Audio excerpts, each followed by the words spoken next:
सतीय पुरुष कबीर कहते हैं, क्या कहूं उन देश की महिमा अगम अपार। साहिब कहते हैं, क्या कहूं उन देश की महिमा अगम अपार।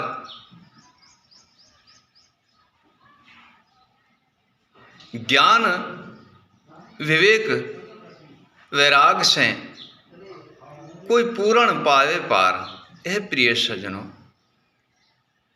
अभिगत देश की महिमा आगम अपार है। ज्ञानी विवेकी अनुभवी जो पूर्ण गुरु का बाला होगा वही उस जगह, उस द्वार, उसी आश्रम में जा सकता है और निर्बंधन निरेकार अभिगत पुरुष अविनाश का दर्शन कर सकते हैं। हे प्रिय सज्जनों,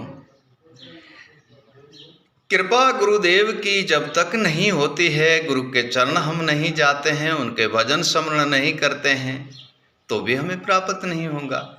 माता पिता की सेवा नहीं करते हैं तो भी हमें प्राप्त नहीं होगा। वो कैसे कि माता पिता की जब आशीर्वाद होती है तब हमें ज्ञानी गुरु मिलता है और सर्वे कार्य ही तब हमारा सिद्ध होता है।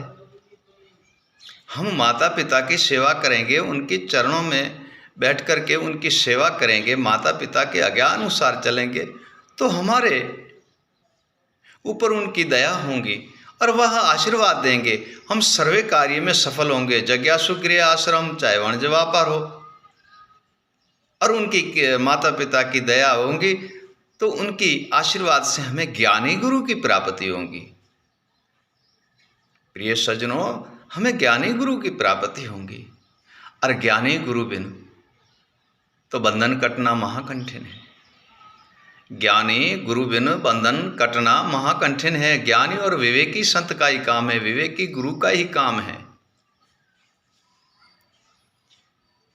जब तक हम ज्ञानी और विवेकी गुरु की चरण नहीं जाएंगे, उनकी सेवा नहीं करेंगे और उनका भजन और स्मरण नहीं करेंगे, तब तक कुछ मिलने वाला है नहीं। सदगुरु चरण में जाए के ले लीजिए शब्द आधार। सदगुरु चरण में जाए के ले लीजिए शब्द आधार। ज्ञान विवेक वैराग का गुरु भर दिया भंडार। हे प्रिय सज्जनों, ज्ञानी गुरु के चरण जाएंगे तो शब्द हमें मिलेंगे। सार शब्द है, सत शब्द है, निज नाम शब्द है और स्वंग शब्द है और सत शब्द है।